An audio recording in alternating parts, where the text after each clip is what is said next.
And now we get to one of the games I was really looking forward to when I first saw the Apple Arcade trailers. Hello everyone, my name is James. This is Where Cards Fall, and I saw it a while back when they were first touting the experience, and I've actually played this level and I'm going back and showing it to you again because this is a great explainer. See the card at the bottom there? I can put my finger on it, I can move it around, I can choose where to place it, but more importantly, I can pinch. I can pull out and release, and bam, those cards are converted into a structure that allows me to cross that little chasm and continue navigating the world. And that seems to be the crux of what this game is all about. And it's done beautifully. It is such a good looking thing. You're hopping between these areas, so there is a little bit of platforming involved, but mostly it's about taking these things and building, deconstructing, shifting, and rebuilding. That seems to be the essence of it. So if I go up here, I need to get onto the platform that's on the right-hand side of the screen. So I'm going to take this, drag this over, and then I'm going to expand it by pulling and then release. Bam, and it pops up.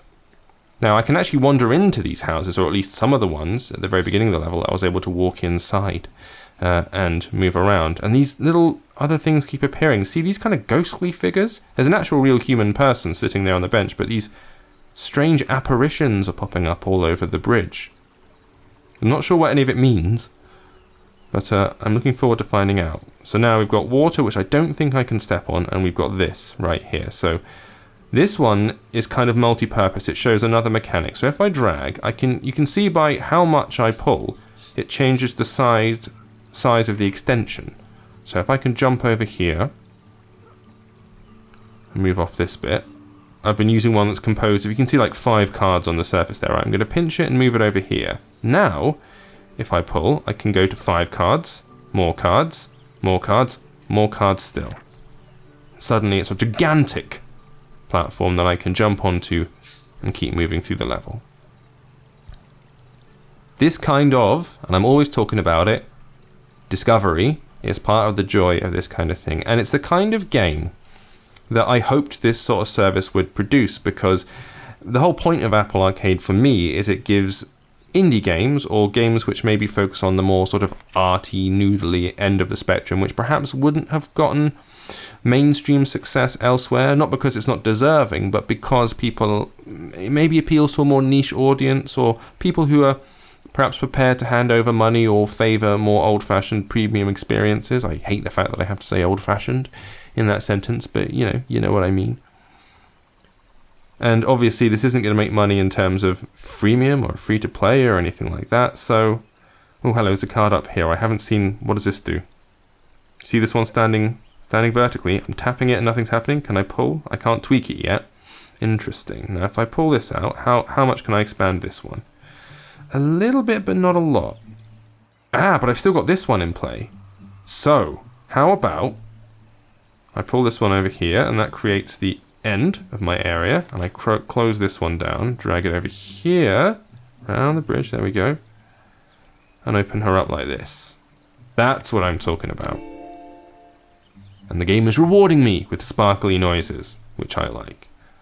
Once again, and I seem to be saying this a lot for these kind of games, the Apple Arcade games, very little in the way of instructions. You see the hand-holdy bit at the beginning where it shows you an actual outline of a hand and tells you to pinch. But beyond that, no narration, no anything like that.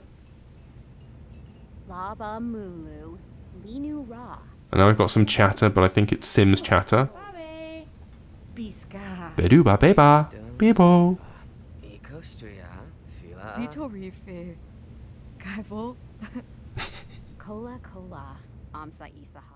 I always like it when people have to create the fake languages. I saw someone do an incredibly good impression, I can't remember the Twitter person, but of the Animal Crossing noise. Look it up on Twitter, say person doing Animal Crossing, and it is an uncanny impression. And we're in a second level now. Excellent. So if I deconstruct this building, yeah.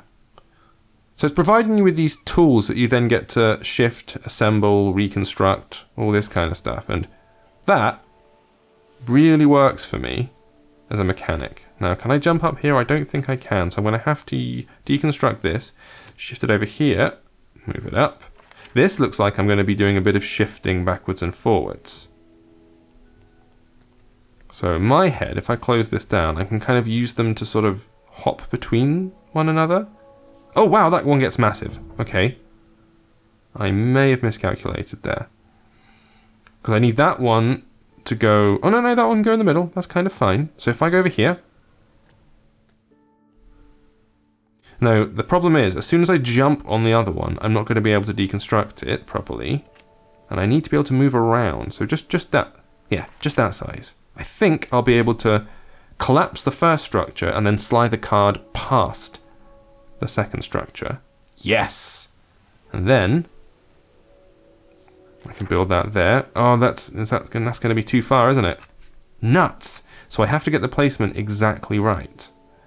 That's going to be the puzzle of it all. And I can't... Can it go up here? No, it can't. Nuts. Alright then, so... Will the person hop down? They will hop down. That's lovely. But they can't jump up. That's the thing that makes it slightly trickier. So, if I drop this down here, make that there. No, that's too far. A little bit closer. A little bit closer, why not?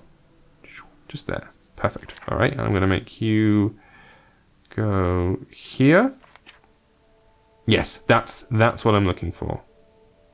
Although now I'm thinking that they're not going to be able to make that jump. The first jump. Let's find out. Only one way. I'm going to have to shift it a little tiny bit closer. It's going to say no, isn't it? Yeah. Alright then, fine. Collapse your house. Over here. Oh. Come on, all the way then. If you're going to be like that, there you go. Lovely. Now if I move this one block closer, I'm worried now that this is putting it in exactly the same position it was before.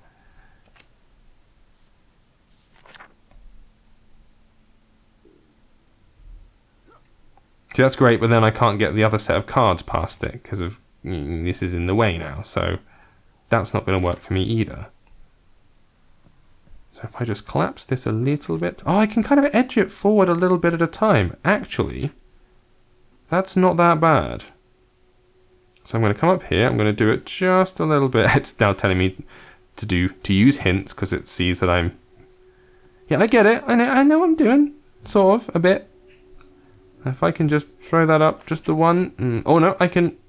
He can clear a jump. Is it a he or a she? I can't see from here. You can make that, can't you? Yeah! There it is. Beautiful. Oh, I see, those playing cards are doors. That's the thing it's showing you at the end. Very nice. And then you get a little bit of story at the end of it. Right, I am already enchanted by this thing. I'm well into it. Give this one a download, just to at least have a look at it. I'm sure we'll be doing a proper review on the site, but Where Cards Fall is the name of it. Apple Arcade right now. Thank you for watching. See you next time. Adrenaline is a fast-paced driving game where players race against the clock behind the wheel of high-octane vehicles. Master the tracks, unlock an expanding garage of cars, and see if your adrenaline can take you to victory. Adrenaline Speed Rush is free to download now on iPhone, iPad, and Android.